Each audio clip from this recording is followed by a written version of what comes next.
नमस्कार, मी गौरी कुबेर. ऐकूयात सकाळचं पॉडकास्ट. बसपा प्रमुख मायावती यांनी त्यांचा भाचा आकाश आनंद याची उत्तराधिकारी म्हणून निवड केली आहे. याविषयीची सविस्तर माहिती आपण आजच्या पॉडकास्टमधनं घेणार आहोत. काँग्रेस खासदार धीरज साहू यांच्या घरावर आयकर विभागाचे छापे 5व्या दिवशीही सुरूच आहेत. आतापर्यंत या छापेमारीत तब्बल 400 कोटींहून अधिक रोकड जप्त करण्यात आली आहे. त्याबाबतही आपण सविस्तरपणे जाणून घेणार आहोत. आज चर्चेतील बातमीमध्ये जरांगे पाटील यांच्यावर केलेल्या आरोपाची चर्चा होताना दिसतेय. ते नेमके काय म्हणालेत हे जाणून घेणार आहोत. चला तर मग सुरुवात करूयात आजच्या पॉडकास्टला नर्गिस मोहम्मदी यांच्या बातमीनं. इराणच्या तुरुंगात असलेल्या यावर्षीच्या नोबेल शांतता पुरस्कार प्राप्त नर्गिस मोहम्मदी यांनी पुन्हा एकदा उपोषणाची तयारी केली आहे. त्यांच्या अनुपस्थितीत ओस्लो इथं त्यांच्या कुटुंबियांना पुरस्कार प्रदान करण्यात आलाय. यावेळी त्यांचे पती आणि 2 मुलं उपस्थित होते. मोहम्मदी यांच्या पतीनं या संदर्भातली माहिती दिलीय.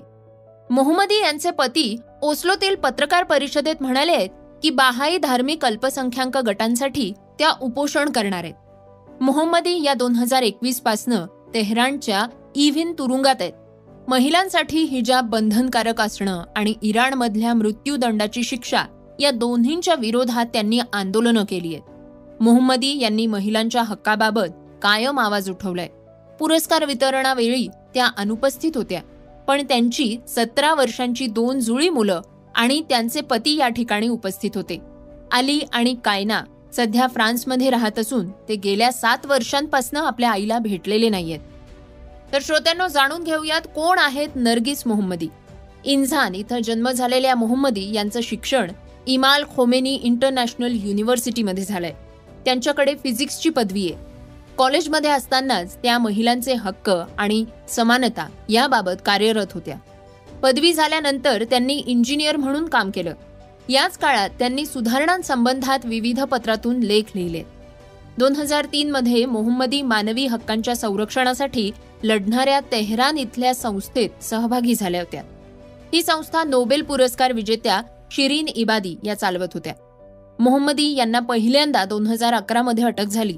2013 मध्ये त्यांना जामीन मंजूर झाला. तुरुंगातनं बाहेर आल्या तरीही त्यांनी मृत्यूदंडाच्या शिक्षेला विरोध सुरूच ठेवला. त्यानंतर त्यांना 2015 मध्ये पुन्हा एकदा तुरुंगवास झाला. मोहम्मदी यांना आतापर्यंत 13 वेळेस अटक झाली असून एकूण 31 वर्षांची शिक्षा झालेली आहे. त्यांना शिक्षा म्हणून 154 फटक्यांची शिक्षा सुनावण्यात आली होती. गेल्या काही वर्षात त्यांना अतोनात छळाला सामोरे जावं लागलंय. पण त्यांचं हे नवं उपोषण कशासाठी? इराणमधल्या बहाई धार्मिक अल्पसंख्याक गटावर होणारे अत्याचार त्यांच्या विरोधात मोहम्मदी यांनी उपोषणाचं हत्यार उचललंय. त्यांच्यासोबत आणखी 2 कार्यकर्ते देखील उपोषण करणार आहेत. काही दिवसांपूर्वी हॉस्पिटलमध्ये शिफ्ट करण्यासाठी तोंड झाकण्याच्या सक्तीच्या विरोधात त्यांनी काही दिवस उपोषण केलं होतं. श्रोत्यांनो, आकाश आनंद यांच्याविषयीची एक महत्वाची बातमी ऐकूयात.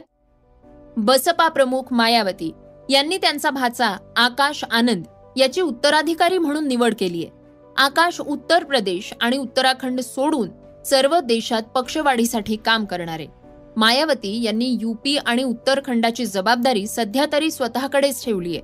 बसपाची बैठक लखनौ इथं आयोजित करण्यात आली होती.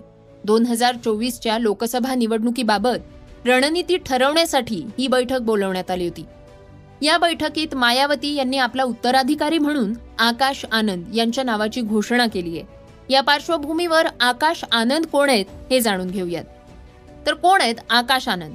28 वर्षीय आकाश हे मायावती यांचे बंधू आनंद कुमार यांचे पुत्र आहेत. आकाश यांनी लंडनमधनं MBA मध्ये पदवी घेतली आहे. 2017 मध्येच मायावतींनी त्यांना राजकारणात आणलं होतं. तेव्हापासनं पक्षाच्या निर्णयांमध्ये त्यांना सहभागी करून घेण्यात आलं होतं. तसंच बसपाच्या अनेक कार्यक्रमांमध्ये ते दिसत होते. 2019 मध्ये त्यांना बसपाचा उपाध्यक्ष करण्याचा निर्णय घेण्यात आला होता.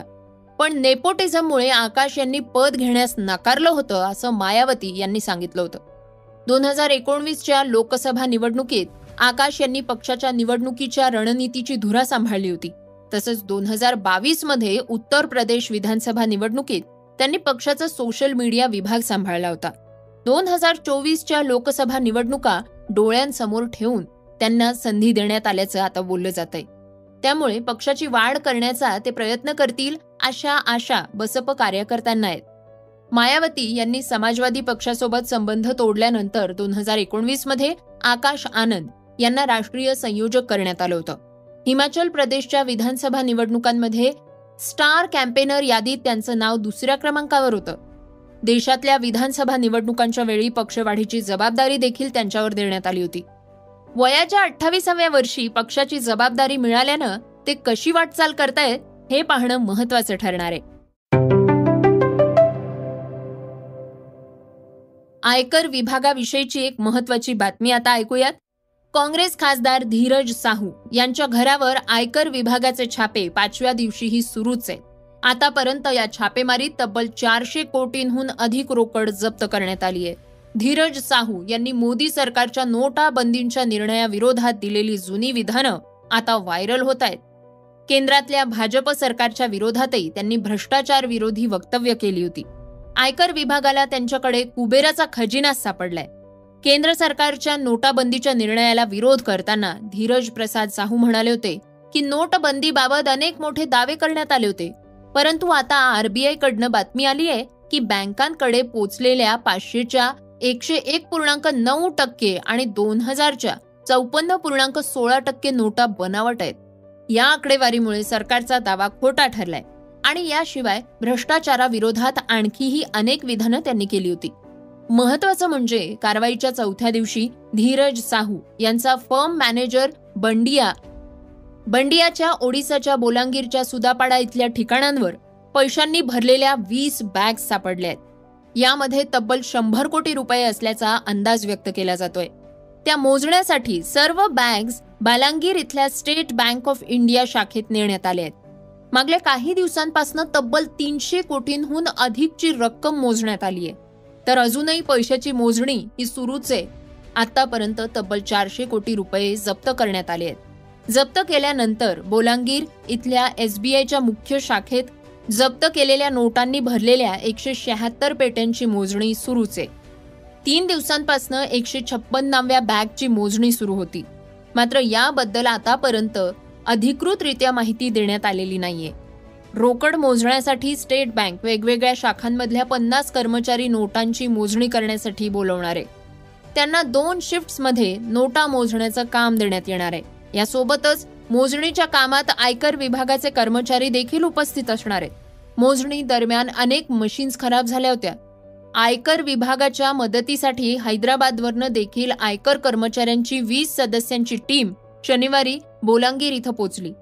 या टीममध्ये आयकर विभागाचे विश्लेषक देखील आहेत. ही टीम कंपन्यांमध्ये वापरण्यात आलेल्या कम्प्युटर्स आणि विविध इलेक्ट्रॉनिक उपकरणांवर तपास करेल. या तपासात सुद्धा अनेक कागदपत्र मिळण्याची शक्यता आहे.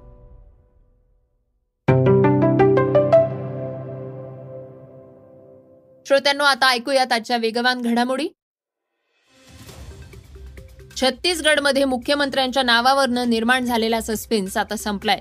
विष्णुदेव साई यांची राज्याचे नवे मुख्यमंत्री म्हणून निवड करण्यात आली आहे. विधिमंडळ पक्षाच्या नेत्याच्या निवडीसाठी भारतीय जनता पक्षाच्या 54 नवनिर्वाचित आमदारांची रायपूर इथल्या भाजप कार्यालयात महत्त्वपूर्ण बैठक झाली आहे. बैठकीत विष्णुदेव साई यांच्या नावाला मंजुरी देण्यात आली आहे.